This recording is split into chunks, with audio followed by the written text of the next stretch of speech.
How's it going, guys? Today we are out on the range with my Tisas 1911 in all stainless. This is the commander size model. This gun is one that I absolutely love. It is one that is in my carry rotation. This gun has had the round counts through it to show itself very reliable, even with self-defense ammo. And this is again a shorter version, being the commander size. It does have the button and not the full-length guide rod, more of the traditional GI style. This gun is one that is just a good-looking gun in my opinion. It does have the Novak style sights. Now, one of the things that I don't like about these particular sights is that bevel that's on it. That way, if you are going to try to manipulate this gun on your belt or anything like that, it is much more difficult to do single-handed manipulations with this type of a sight. I've talked about that in some of the other videos that I've done. You still can do it. It is just much more difficult. This gun is one, as I mentioned, that has shown itself to be very reliable. That is why it is in my concealed carry rotation. When I do carry a 1911, this is one that I typically will carry the most. And what we're out here today doing, I'm just going to do a little bit more shooting with it. Of course, you want to stay in regular practice, regular training. Accuracy with a firearm is a perishable skill, so it's important to regularly practice with your firearm, especially one that you're going to use for self-defense. I cannot stress enough with a 1911 that a good magazine is critical. Okay, if you have a bad magazine with a 1911, you have a bad 1911. You have I don't care how much you paid for that gun, if you got a bad magazine in it, you've got an unreliable gun. This one here, this magazine here, is a SIG magazine. I have had good luck with these magazines. Of course, I do have other magazines as well. The Cobra mags work well. These seem to work well. Even a lot of the Metgar mags, you know, those seem to work fine. However, I do think that these work better. But guys, what we're going to do now is we're just going to load up, and currently shooting some Remington jacketed hollow points. These are a self-defense round. We've got our target set up downrange, and we're just going to put a few rounds downrange and see how we do. Okay, so first step, load the gun and chamber that first round absolutely like silk. This gun, when I first got it, I did a video on it where I talked about why it is important for a 1911 to have a break-in period. This gun has been broken in, and it is as smooth as silk right now. So let's just go through, get some rounds downrange, and have some fun, shall we?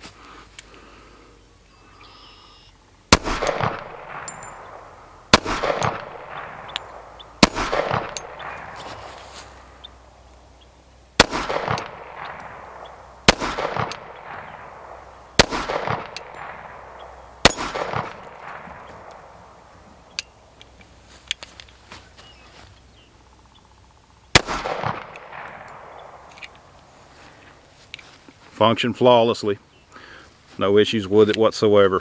One thing that I do like to do occasionally, especially with guns that I carry, is also practice single-handed firing as well as off-handed firing. You never know when you're going to need to use that gun with just one hand. Now we just got some jacketed hollow points. Again, we're just going to continue going and get a few more rounds downrange.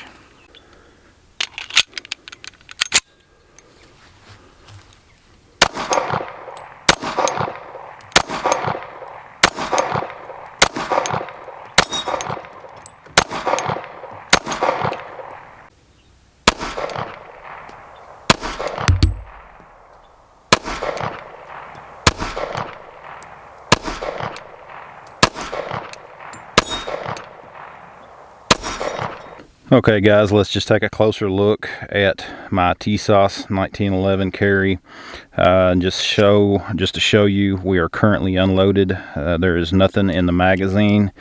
There is also nothing in the chamber of this firearm. Okay, this gun is one, as I mentioned earlier, that I will carry You know, it's one of the few 1911s that I will regularly carry on occasion if I decide to carry a 1911. I think that it is an absolutely gorgeous gun, being all stainless. However, the one thing about the all stainless models is it does get dirty quicker when you are at the range. It does show up when you are firing that gun. Okay, so it's important to keep your guns clean. It's important to take care of them for a I guess you would say a budget 1911. This is one that I absolutely love. This is by far one of my favorites. I do own some Kimbers as well as other 1911s, if as many of you guys know who are followers of my channel. But this gun here is one that I will put on my side and carry. Very nice gun, very reliable. It does have the ambidextrous safety. It does not have checkering on the front. It is smooth on the front. There is some checkering on the back. Of course, just plastic grips. And as I'd mentioned earlier, anytime when you're talking about 1911 reliability, the magazine plays a very critical role. This is just a Metgar mag. This is one of the many magazines that I have. As I'd mentioned earlier, I do like the SIG mags. I think they work very well in a 1911. This is just one of those guns. It's just a classic design. It's one that everyone should have in their collection. This one does have the ambidextrous safety, and that is very good in the event of single-handed manipulation. If you're going to carry a 1911, that is something that I would look forward to, even if you are a right-handed shooter. And the reason is, if you're ever in a situation where your primary hand is injured, if you had fallen at home doing something and hurt your primary hand, in order for you to properly carry that gun, you're going to need to be able to manipulate that safety with your offhand.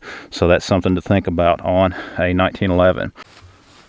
Guys, this is just a quick video that I wanted to do showing my Tisas 1911. Love this gun. It is very reliable. You know, as I had mentioned in the video, it is one that after I got that break-in through it, it's just as smooth as can be. I'm not going to say that it is as nice as some of these super expensive custom models, but for the money, this gun is great. I mean, that action is very smooth. It works very well. It's very reliable. It looks great, and just a great gun all around. But guys, let me know your thoughts down in the comments below. What are your thoughts on the Tisas 1911s? I love them. I think they're great, as I think I've made clear in the video. But guys, also be sure to check out the rest of the videos on my channel. Be sure to subscribe, ring the notification bell, check out all the links down in the description, and we'll see you next time.